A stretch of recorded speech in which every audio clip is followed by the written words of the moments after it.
Welcome back to 30 Minutes or Less podcast. I'm your host, Steve, and I'm coming fresh off 2 ear procedures for my kids. That was yesterday, so it's been a busy week.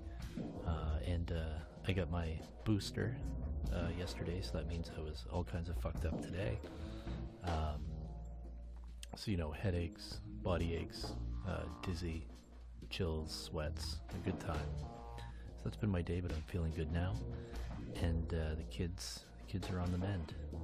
Today's episode is about the North Sentinel Island, which is something that I'll go back to frequently and look. I'll do a Google News search. Hasn't been a whole lot since 2018 happening, but a very interesting history for the island. So I thought I would share that today. If I sound a little quiet, in the basement, trying not to wake people up. So we'll see how this goes.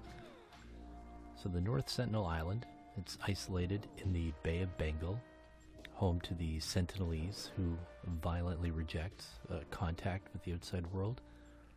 They're among, one of the last contacted peoples to remain virtually untouched by modern civilization.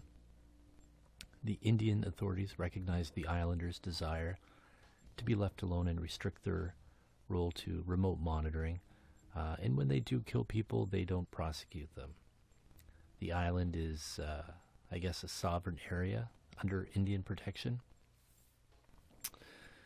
Since it's hard to do a census, they guess there's anywhere between 50 to 200 people living on the island. They've survived major storms, tsunamis, and are possibly the last isolated pre-Neolithic tribe in the world. It's believed that, some people believe they might have been there for as long as 60,000 years. So the Sentinelese are descended from some of the first humans to leave Africa. So their ancestors would have walked across what's now the Bay of Bengal when an ice age had created a land bridge. When the seas rose, many of the early arrivals from Africa were left on small islands. It's likely that, as the media reported, the Sentinelese have lived on their island for tens of thousands of years. But it doesn't mean that they've been isolated all that time. There's a scholar who's an expert on indigenous resistance to Christianization. His name's Dr. Lorenz Gonscher. I'll pretend that's how it's pronounced. He's pointed out that the Sentinelese, like the nearby Adamance peoples, developed aqua technology long ago. So a quick look at a map would show that the North Sentinel Island is less than 40 kilometers from the large South Andaman Island and less than 60 kilometers from the South Sentinel Island. Some believe that the Sentinelese visited other Andamanese peoples, and their isolation wasn't ancient, but more the product of British and Japanese colonialism, in particular the British invasion of the islands in 1880. Predating the thought that the 13th century explorer Marco Polo wrote this of the Sentinelese: "They are a most violent and cruel generation who seem to eat everybody they catch." Fast forward a bit to 1771. An East India Company ship observed numerous lights on the shores of North Sentinel Island, but they refrained from investigating. In 1867, the Nineveh, an Indian merchant ship, wrecked on the reef off of the island. There was 86 passengers and 20 crew members. They made it through the dangerous reef and onto the shore. Must have been counting their blessings for a little bit. For 2 days, the Sentinelese kept an eye on their uninvited guests, and by the third day, the tribe seemed to feel that the survivors had overstayed their welcome. The Sentinelese attacked the visitors who were stranded on the beach. The ship's captain described the islanders as perfectly naked with short hair and red painted noses. Using sticks and stones, the Nineveh's passengers and crew held off the Sentinelese as long as they could, and eventually the survivors were rescued by a Royal Navy ship. Then in 1879, the British government gave Maurice Portman, who was 19 years old, The responsibility for the Andaman and Nicobar Islands through the British Empire had no particular right to them. Not that that would matter, of course. Typically, the largest islands were used as outposts of the empire, but the smaller ones, including North Sentinel Island, had little to offer in terms of minerals or other resources. Despite this, Portman led an expedition to the island. When he and his troops arrived at the center of the settlement, he found huts.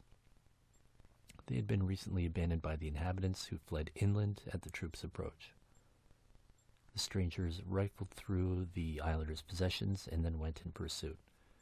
After several days, the expedition came upon an elderly couple and 4 children who seemed to have lagged behind the rest of the tribe. The isolated islanders were captured and taken to Port Blair, where Portman kept them in his house so he could study them. Unfortunately, the captives quickly began to get sick. The elderly couple died within days, and it's thought that the isolation from the world made the Sentinelese particularly vulnerable to disease. Seeing that the children were also dying, Portman shipped them back to the island, dropped them off on the beach, leaving the native people gifts of food, blankets, and deadly pathogens. It's not known whether any of the children survived or how many of the islanders also became sick due to Portman's actions.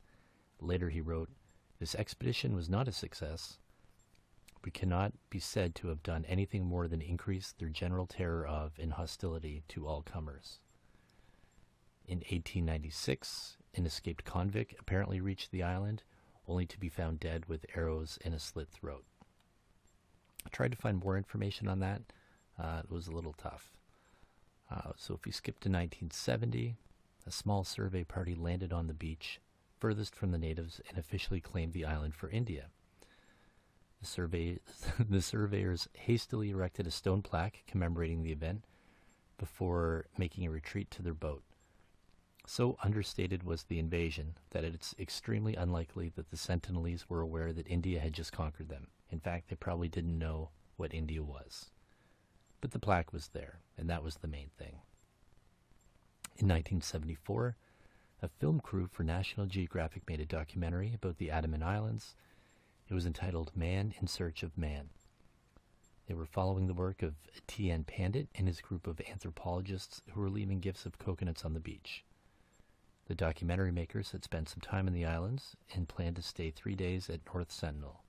They intended to leave gifts each day on the beach in hopes of building trust with the islanders. However, as the filmmakers' boats crossed the reef, the Sentinelese emerged from the forest and shot arrows to deter the strangers from landing. The crew maneuvered to a safe place and left their gifts in the sand. Then they waited, hoping that the reclusive residents would invite the visitors onto the beach. They did not. Instead, they sent another volley of arrows, closer this time, and one of the arrows struck the film director in the thigh. The warrior who threw the arrow could be seen laughing proudly. Most of the gifts were rejected, although the coconuts, still a favorite, were carried back to the forest. Though largely a failure, the expedition was successful in that filmmakers took one of the first known pictures of the islanders from a distance. In 1975, Leopold III, former king of Belgium, was said to have been thrilled to have an encounter with the Sentinelese. However, he did it from the safety of a boat. Hosted on his cruise by local dignitaries, Leopold was visiting the Andaman Islands when the vessel sailed close to the shore of North Sentinel Island one night. A young tribesman was keeping watch on the beach, and when strangers sailed close, he stood, fired his bow and arrow to warn them away. Far from being afraid, the king was said to have expressed his deep gratification for the experience. Then, in August 1981, a cargo ship named Primrose ran aground near North Sentinel. As the ship wasn't in immediate danger of sinking, the captain radioed for help and settled in, waiting for rescue. Days went by without issue. Then one day, a group of men emerged from the island's thick forest. As the group approached toward the freighter, joy quickly turned into horror because it became evident that they were not a rescue party or even friendly. It was a group of 50 naked men armed with wooden spears, bows, and arrows. Luckily, the waters that ran the ship aground made it near impossible for the islanders to make it on the ship, especially since they did not have oars. The standoff went on for days until weather permitted a helicopter to airlift the crew. The ship with its cargo remained on the island to this day and is still visible on Google Maps. In 1996, the Indian government decided that attempts to make contact with the inhabitants of the island made little sense and abandoned the project altogether. But a few encounters with the Sentinelese which took place after the Primrose's final voyage showed a marked improvement in the inhabitants' weapon making. Instead of stone, the tips of spears and arrows were frequently made out of metal. Of course, the most likely explanation is that they eventually made their way to the ship and were able to scavenge steel for use in their tools and weapons. The amount of tools collected is limited at best, but what scientists who examined them were able to tell us that the steel was cold forged into its final shape. Not something that qualifies the Sentinelese as an Iron Age society, but a society with early usage of iron nonetheless. In 2004, a tsunami hit the Bay of Bengal. It was feared that the Sentinelese might have been wiped out for good, and it's always been difficult to determine how many islanders existed, but to find out if they had fared the storm, the Indian Coast Guard sent a helicopter to survey the region. As the helicopter flew low over the beach, a tribesman emerged from the forest, drew back his bow, and fired an arrow at the rescue helicopter. It's been suggested that the islanders fared better than many of their neighbors during the tsunami. They may have had a unique knowledge of the movement of the wind and sea and may have moved inland well before the wave hit.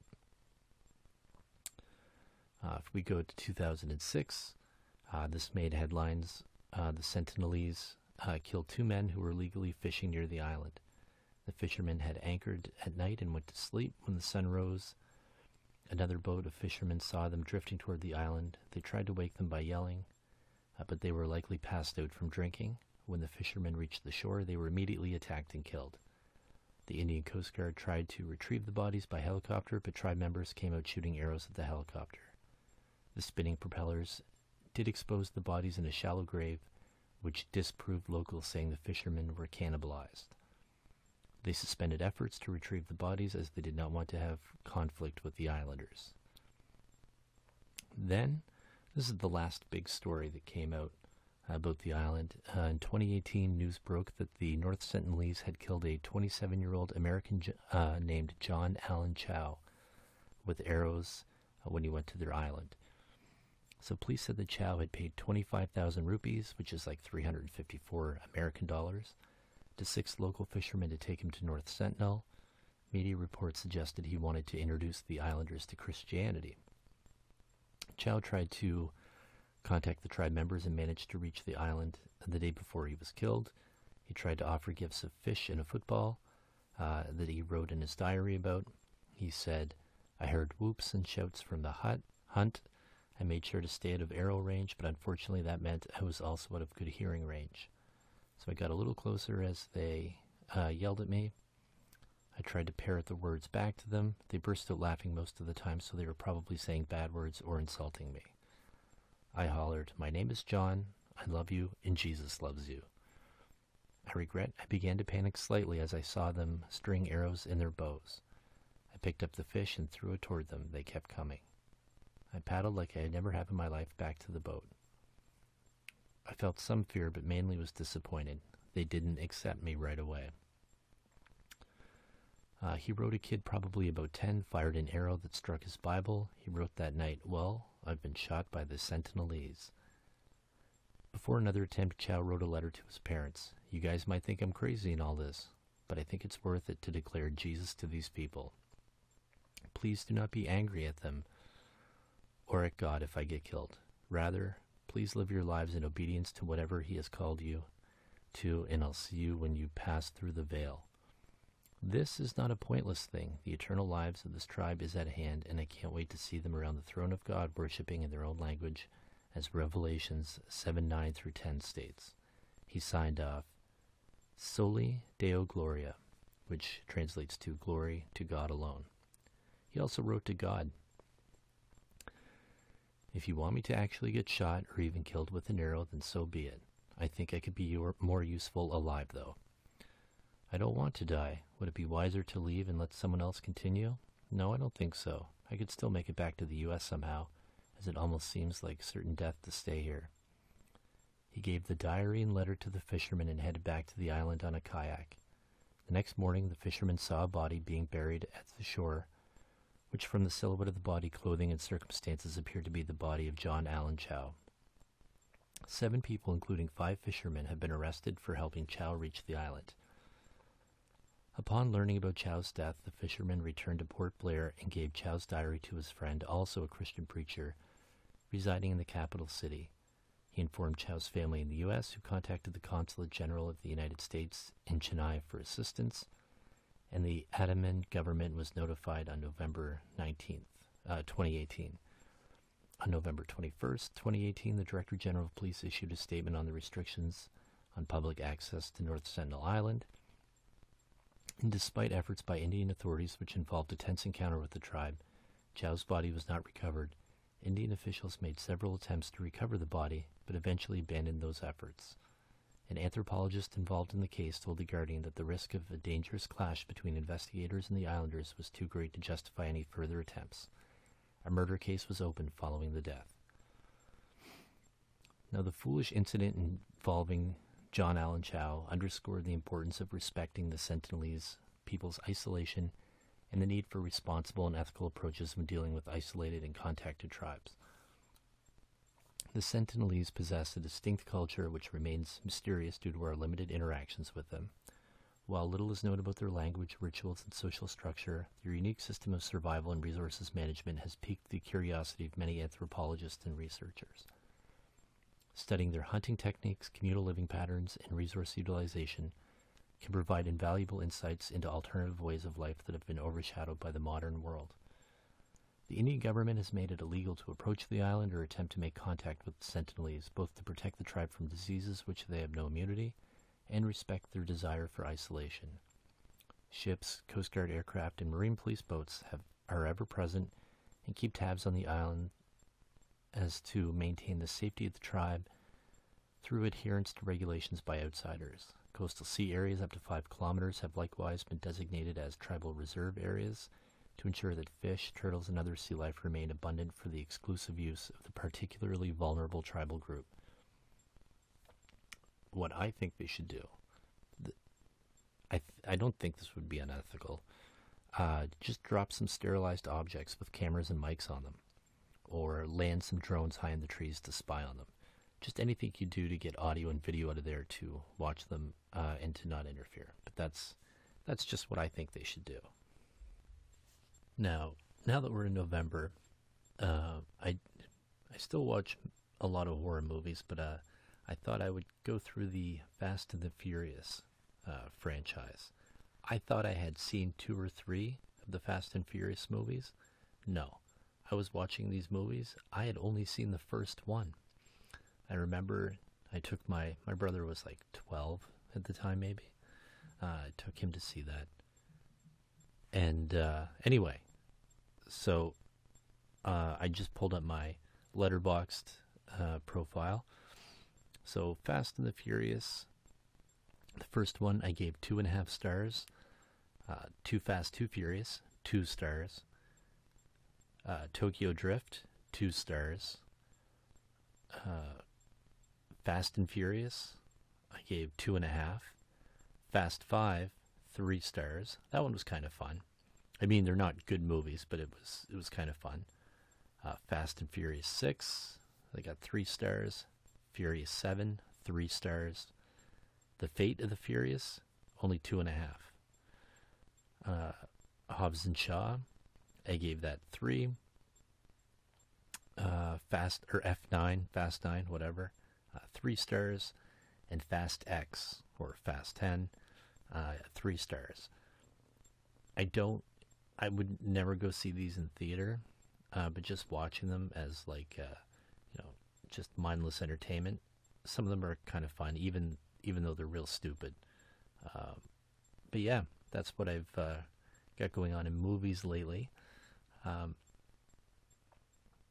So not sure what I'm going to tackle next. I am going through all of the Godzilla movies, and Godzilla -1 comes out possibly in theaters December 1st. I don't live in a super big city, so I may not get it, but hoping that reaches the theater here. So that's probably what I'll work on in November, is getting through more of the Godzilla series. And I guess I'll end the show with a bad idea.